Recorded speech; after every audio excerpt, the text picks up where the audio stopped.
살 수 없네 죄인의 구주여 그 귀한 몸의 피로 날 구속하소서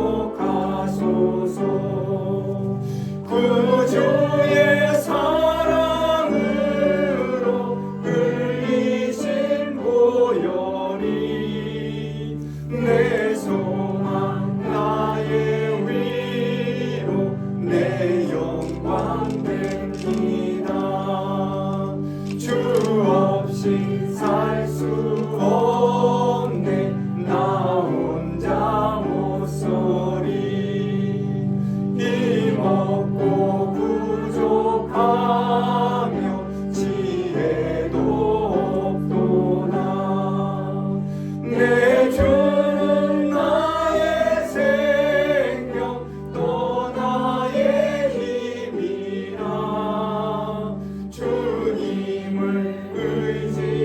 의지하여 지혜를 얻으리 주 없이 살 수 없네 내 주는 아신다 내 영의 깊은 간구 마음의 소원을 주밖에 나의 마음 위하라 주리요 내 마음 위로하사 평온케 하시네 주 없이 살 수 없네 세월이 흐르고 이 깊은 고독 속에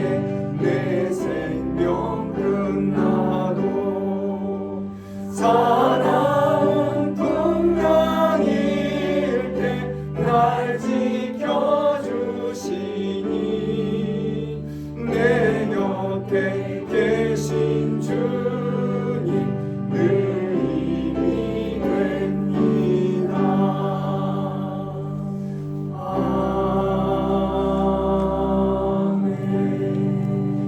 아멘. 그리스도인들에게는 그리스도인만이 가지고 있는 특별한 고민이 있습니다. 그 고민은 보통 사람들이 가지는 그런 고민과는 차이가 있습니다. 적어도 하나님을 믿는 하나님의 사람이라면 그 성격적인 차원에서 예수 믿지 않는 사람들과의 질적인 차이가 있어야 된다고 저는 생각합니다. 무엇을 입을까? 무엇을 먹을까? 무엇을 마실까? 그것은 원초적인 고민은 세상 사람들이 하는 고민이라고 성경은 기록하고 있습니다. 그러므로 경제적인 것, 정치적인 것, 그리고 사회적인 것, 문화적인 것, 그와 같은 고민은 모두가 일반적인 고민이라고 말할 수 있습니다. 그러나 그리스도인이 가지는 그 고민은 그런 일반적인 고민이 아닙니다. 적어도 하나님을 사랑하는 신실한 그리스도인이라면 다음과 같은 고민을 해야 합니다. 어떻게 살아야 될 것인지 진정한 고민이 우리의 삶 가운데 있어야 되는 것입니다. 그 첫 번째가 하나님의 뜻이 어디에 있는지 몰라서 고민해야 됩니다. 물론 추상적으로 우리는 하나님의 뜻을 잘 알고 있습니다.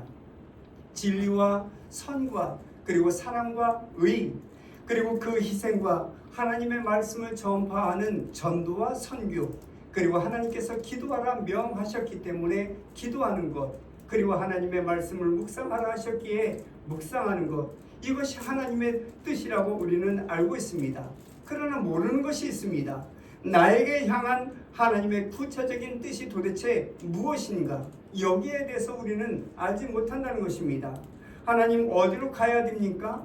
그리고 하나님을 위해서 내가 무엇을 해야 합니까? 이 시점에서 내가 어떤 일을 어떻게 해야 하나님께 영광을 돌리는 일입니까? 그것을 알지 못하기 때문에 우리는 그것을 몰라서 고민을 해야 하는 것입니다. 두 번째로는 하나님의 뜻을 알지만 그 뜻이 내 마음에 합당하지 않기 때문에 고민하는 것입니다. 하나님의 뜻을 모르고 있는 것은 아닙니다. 그러나 그 뜻을 따를 수 없기 때문에 고민이 되는 것입니다. 하나님의 뜻을 부인하려고 모르는 척하기도 하는 것입니다. 여기에 문제가 있고 여기에 고민이 있게 되는 것입니다. 하나님의 뜻을 따르려면 내 뜻을 버려야 됩니다. 그런데 나는 내 뜻을 버리고 싶은 마음이 추호도 없습니다. 그래서 결국은 하나님의 뜻과 내 뜻이 좀 어우러졌으면 얼마나 좋을까, 그런 생각을 우리가 하게 된다는 것입니다. 좀 더 구체적인 표현으로 말하자면 내 뜻이 하나님의 뜻이 되었다면 얼마나 좋을까. 내가 생각하는 것, 내가 계획하는 것 하나님의 계획이고 하나님이 생각하는 거라면 얼마나 좋을까 하는 생각을 해보게 된다는 것입니다. 내 소원 그대로가 하나님의 뜻이 되었다면 좋겠다, 그런 생각을 하게 됩니다. 내 의견과 내 노력과 내 계획, 이 모든 것이 내가 생각하고 내가 계획하는 것이긴 하지만 그것이 하나님께서 원하시는 바가 되었다면 얼마나 좋겠는가 하는 생각을 하게 된다는 것입니다. 다시 말씀드린다면 내 뜻과 내 소원 위에 하나님께서 그대로 복을 내려주신다면 이보다 좋은 일이 어디 있겠는가 라는 생각을 하게 되고 거기에 대하여 고민을 하게 된다는 것입니다. 이와 같은 욕심, 이 욕심을 품어서는 안 된다는 것 너무나도 잘 알고 있습니다. 그러나 내 뜻과 내 욕심에 대한 그 미련을 떨쳐버릴 수가 없습니다.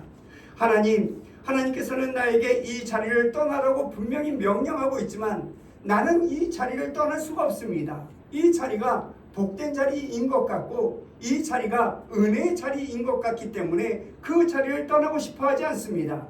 그것이 죄라는 사실을 알고 있지만 그래도 하나님께서 이해해 주시고 그냥 이 자리에서 내가 하나님의 일을 하고 내가 하나님께 영광 돌리면 안 되겠느냐, 그런 고민이 우리에게 있게 된다는 것입니다. 교회에 나와서 예배를 드릴 때도 마음 한가운데 은혜를 받지 못하고 고민에 붙들린 채로 돌아가는 사람들이 참으로 많습니다. 하나님께 우리의 뜻을 아릴 때 그것이 인간적인 생각이라 할지라도 하나님께서 그래, 그렇다면 그렇게 하렴, 이렇게 말씀해 주신다면 얼마나 좋을까, 그런 생각들을 해보게 된다는 것입니다. 우리가 하나님께 기도를 드리고 하나님의 말씀을 드리면서 곰곰 생각해 보아도 그것은 하나님의 뜻이 아니고 그것은 내 욕심이고 그것은 내 모든 생각이고 계획이라는 사실을 알면서도 하나님께서 그것을 인정해주고 그대로 나에게 복을 주시면 얼마나 좋을까 하는 그런 생각을 하고 그것이 바로 고민이 되게 되는 것입니다.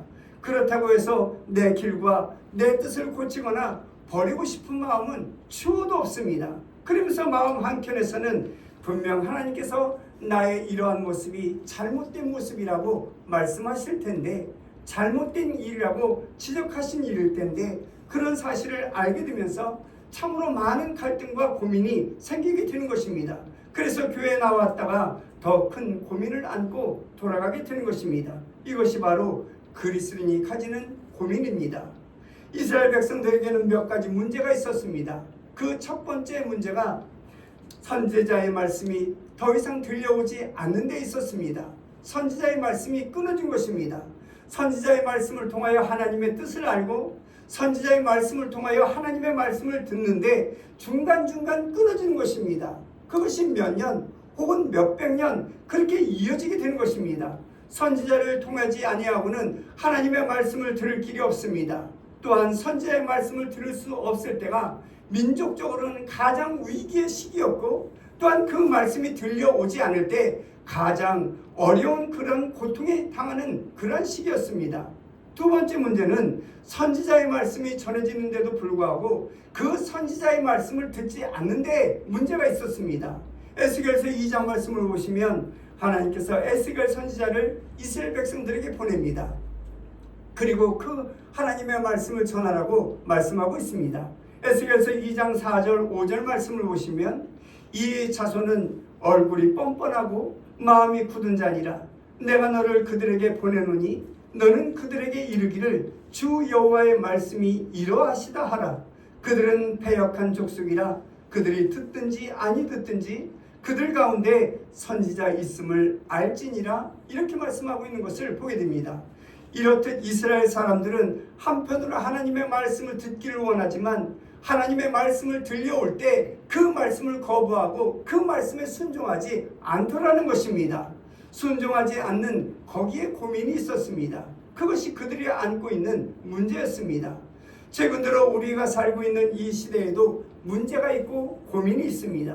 그것은 하나님의 말씀을 잘못 이해하고 잘못 해석하는 것입니다. 물론 사도시대부터 지금에 이르기까지 그 많은 이단자들이 하나님의 말씀을 변질시키고 왜곡시켜 왔습니다. 하나님의 말씀을 잘못 이해하고 하나님의 말씀이 무엇을 의미하는지 알지 못하는 그 무지함 때문에 그렇습니다. 하나님의 말씀을 잘못 이해하고 하나님의 말씀을 잘못 해석한다면 그 믿음 생활에 큰 문제가 있게 되고 그리고 잘못된 길로 갈 수밖에 없는 것입니다. 우리는 보통 신앙생활하며 오래 신앙생활의 어떤 그 사람들과 그리고 성경을 많이 연구한 그 학자와 또한 하나님의 말씀을 잘 가르치는 그런 유능한 사람이라면 하나님의 말씀에 깊이가 있고 그리고 구원에 대한 확실함이 있을 것이라고 우리는 생각합니다. 그렇습니다. 그런 사람들에게는 구원의 확실감이 분명히 있습니다. 그러나 여러분, 그런 모든 사람들이 다 구원의 확실함을 가지고 있지 않다는 것입니다. 의외로 그런 사람들 가운데 구원에 대한 그러한 문제와 구원의 확신이 없는 것을 보게 된다는 것입니다. 그렇다면 무엇 때문에 이런 불미스러운 현상이 일어나는지 이제 오늘 본문의 말씀을 통하여 한 율법사를 통해서 구원에 대하여 살펴보고 하나님의 은혜를 나누는 시간이 되기를 소원합니다. 먼저 오늘 본문의 율법사는 그 구원이 인간의 노력으로 이루어지는 것으로 알고 있었습니다. 예수님 당시 예수님으로부터 질타를 받고 책망을 받은 사람들이 있었습니다. 그것은 서기관들이었고 바리새인들이었습니다. 바리새인들의 신앙은 좋은 것 같지만 위선적이었습니다. 바리새인들은 하나님을 찬양하며 큰 소리로 기도했지만 그 모든 기도와 찬양이 가식적이었습니다. 그런데 요한복음 3장 말씀을 보시면 그 말씀 아래 바리새파 한 사람이 기록되어 있습니다. 바로 니고데모입니다. 이 니고데모는 바리새파 가운데서도 진실한 구도자였습니다. 니고데모는 예수님을 만나기 이전에 구원이 무엇인지 그것을 알지 못했습니다. 그러나 예수님을 만난 이후에 그 구원이 무엇인지 확실히 알게 되고 믿음의 판석 위에 견고히 서서 큰 믿음의 소유자가 된 것을 보게 됩니다. 오늘 본문에 나오는 이 어떤 율법사도 니고데모와 같은 그런 신앙을 소유한 사람이었던 것 같습니다. 하지만 그에게 치명적인 결함이 오늘 본문에 기록되어져 있는 대로 그의 질문이 잘못된 데서 있습니다. 이 율법사는 구원을 얻으려면 무엇을 해야 합니까? 무엇을 하여야 내가 구원을 얻습니까? 그렇게 예수님에게 묻는 것을 보게 됩니다. 그것은 마치 하나님의 구원의 계획을 모르면서 그저 착하게 살면 모두가 다 구원을 받는다. 나는 이 세상적인 사람과 동일한 질문을 하고 있는 것을 보게 된다는 것입니다. 우리는 가끔씩 세상 사람들로부터 이런 이야기를 듣습니다. 사는 게 뭐 특별한 게 있나요? 사람 사는 게 다 똑같지 않나요? 사람들부터 욕 안 먹고 손가락질 당하지 않으면 되는 것이 아닌가요?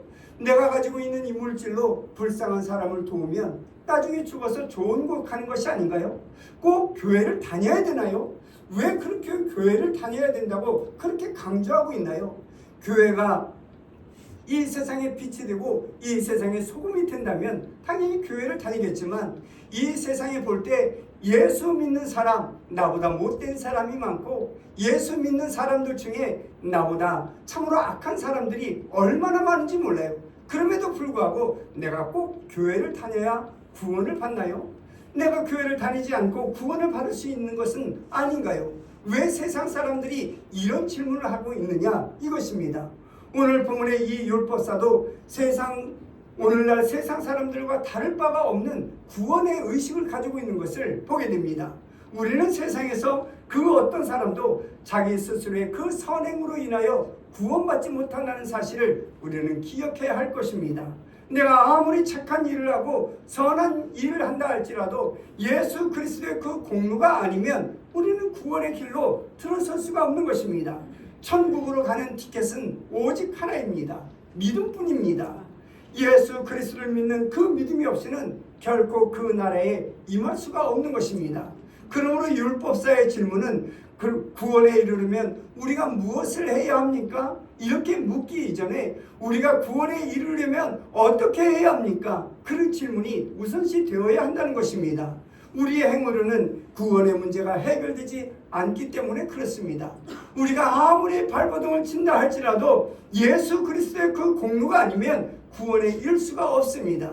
그래서 오늘 본문의 율법사는 예수님께 나와 무엇을 행해야 구원에 이를 수가 있느냐 이렇게 묻기 이전에 아무것도 행할 수 없는 허물 많은 이 죄인이고 무능한 존재입니다. 그러니 내가 어떻게 하면 구원을 받을 수 있겠습니까? 이런 질문이 옳은 질문이 되게 되는 것입니다. 사랑하는 성도 여러분, 우리도 마찬가지입니다. 우리도 우리의 힘으로 구원받지 못하는 사실을 너무나 잘 알고 있습니다.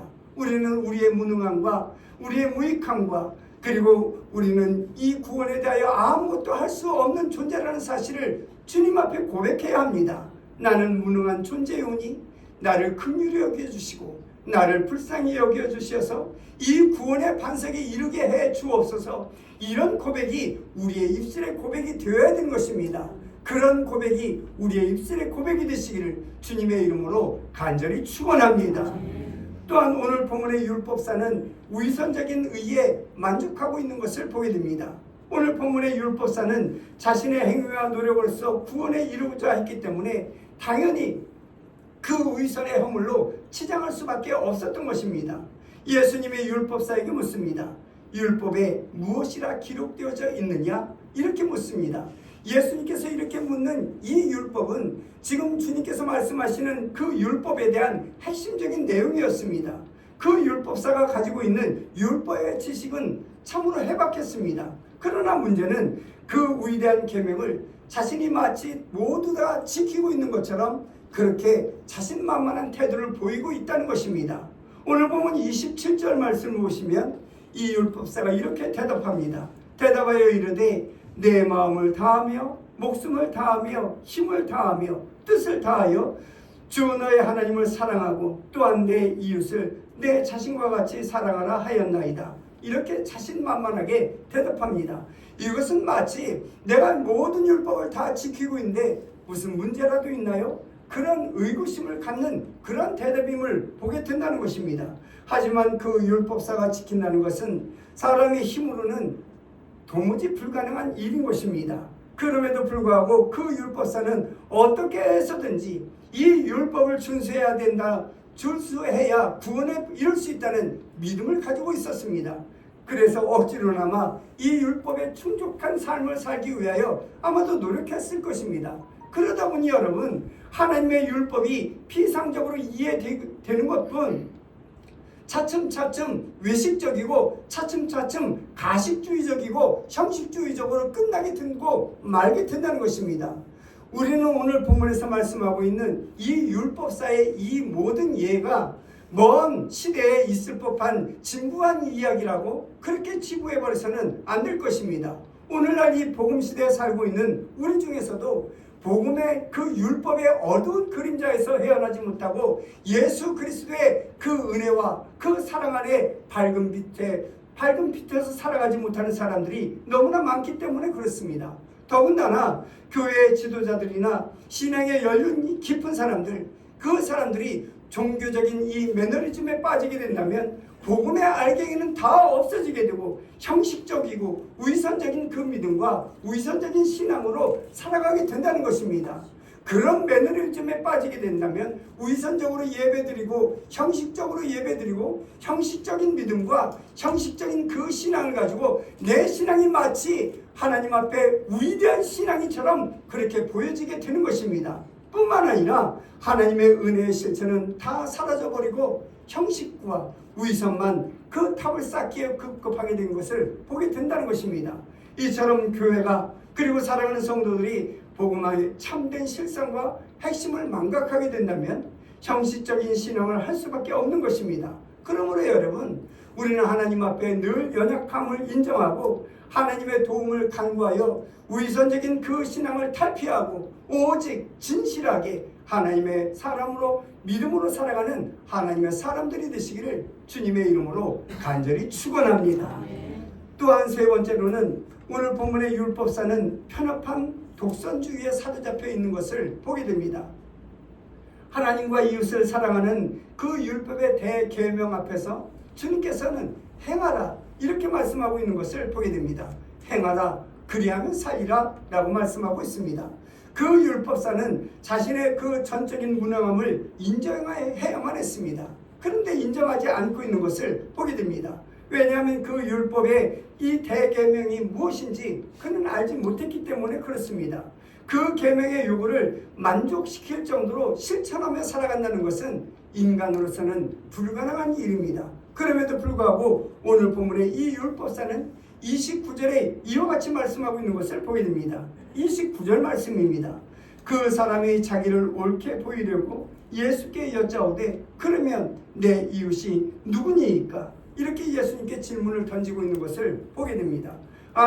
아마도 이 율법사는 이웃에게 조금이라도 선행을 베풀고 조금이라도 그 선한 일을 행했던 것, 그것을 자랑하고 싶었을 것입니다.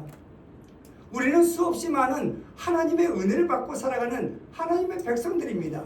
그 은혜 가운데 일부를 우리는 세상 사람들이 실천합니다. 그러면서 그것을 자랑하고자 하는 사람들이 많다는 것입니다.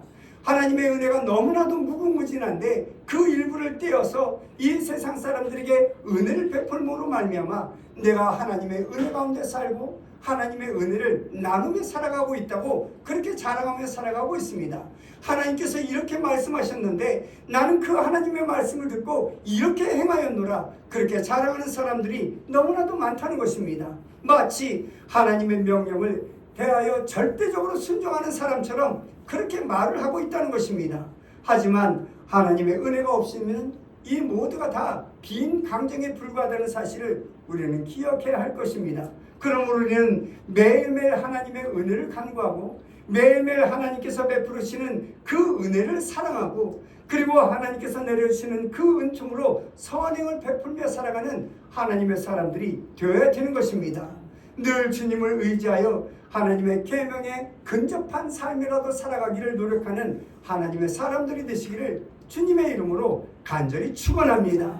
자만하고 자랑하기에 앞서서 하나님의 은혜에 비한다면 보잘것없고 초라한 이 존재라는 사실을 발견하고 겸손한 삶을 살아가는 예인의 모든 성도들이 되시기를 주님의 이름으로 간절히 축원합니다. 또한 예수님께 던진 내 이웃이 누구니까? 라는 이 질문 속에는 혈통적으로는 아브라함의 후손이고 또한 그 자부심과 선민의식이 짙게 깔려 있는 것을 보게 됩니다. 그런 선민의식, 여러분 이것이 잘못된 것은 아닙니다. 선민의식을 가지고 있다면 선민의식을 가지고 있는 그 특권을 남용하고 선민으로서 나타내 보여서는 안 될 그 악한 행동과 그 선하지 못한 행동들을 자신이 돌아보아야 되는데 여기에 대하여 저들은 둔감했던 것을 보게 된다는 것입니다. 그렇기 때문에 이 선행의식이 모두 우월감으로 남게 되는 것을 보게 된다는 것입니다. 오늘 본문의 말씀을 보시는 대로 이 율법사는 율법에 대하여 남다른 지식을 가지고 있는 것을 볼 수 있습니다. 율법과 구원에 대하여 잘못 이해한 나머지 이 배타적이고 편협한 이 선민의식에 빠져 있었던 것을 보게 된다는 것입니다. 그래서 그는 마치 자신이 이웃에게 은혜를 베풀어주는 그 위치에 있는 사람이라고 그렇게 생각하며 교만한 마음을 가지게 되는 것입니다. 우리는 모두 하나님의 은혜가 아니고서는 한시라도 살 수 없는 그런 사람이라고 생각하며 살아가고 있습니다. 따라서 우리가 해야 할 일은 받은 바 은혜에 감사하며 어떻게 해서든 이 하나님의 은혜를 세상 사람들에게 전파하고 세상 사람들에게 알리는 것이 우리의 삶의 목적이고 삶의 목표가 되어야 하는 것입니다. 이웃이란 자기의 스스로의 잣대와 편견으로 부정짓는 것이 아닙니다. 하나님의 사랑을 가지고 솔선하여 만들어가는 것이 바로 이웃입니다. 영육간의 고통과 어려움에 처한 사람들, 이 사람들을 외면하지 아니하고 능동적으로 그 사람들을 돕고 그 사람을 위하여 기도하고 그 사람을 하나님 존전으로 이끌어 나가는 그러한 삶을 살아가는 하나님의 사람들이 되어야 되는 것입니다. 사랑하는 성도 여러분, 우리는 오늘 본문을 상고하며 구원과 영생은 오직 하나님의 은혜밖에 없다는 사실을 오늘 말씀을 통하여 다시 한번 깨달아야 되겠습니다. 이러한 영생은 위선적인 거칠애가 아니라 복음의 진정한 실천만이 이루어진다는 사실을 또한 기억해야 할 것입니다. 그런 노력과 그런 고백이 선행될 때 구원의 확신은 자연적으로 우리의 삶 가운데 뒤따라올 수밖에 없는 것입니다. 100가지 지식을 통달하고 1000마디의 말을 거침없이 한다 할지라도 한 가지의 실천이 없다면 그것은 아무것도 아니라는 사실을 우리는 기억하며 살아가야 되겠습니다. 흔히 우리는 예수님의 가르침에 대하여 실천하기가 너무 어렵습니다. 예수님의 말씀대로 살아간다는 것이 너무나 힘듭니다. 그렇게 고백하기도 합니다. 그러나 여러분, 산상수훈에서도 예수님의 마지막 결론 부분에 보면 실천하라고 말씀하고 있는 것을 보게 됩니다. 나의 말을 듣고 행하지 않는 자는 그 집을 모래 위에 짓는 어리석은 사람과 같다. 그리고 행함이 없는 믿음은 죽은 믿음이다. 주님께서 우리에게 말씀하고 있습니다. 여러분, 이 음성을 듣고 죽은 믿음을 안고 살아가는 것이 아니라 살아있는 믿음, 실천하는 믿음, 행함이 있는 그 믿음을 가지고 이 세상을 살아가는 하나님의 백성들이 되시기를 주님의 이름으로 간절히 축원합니다. 참된 그리스도인이 되기 위하여 주님을 사랑하는 그 사랑을 실천하고 겸손한 삶을 살아가는 그 삶을 실천하는 하나님의 백성들 되셔서 이 땅에 살아가는 동안 하나님께서 내려주시는 그 은혜와 그 은총과 기름진 축복 속에 살아가는 예인의 모든 성도들이 되시기를 주님의 이름으로 간절히 축원합니다. 기도하십니다.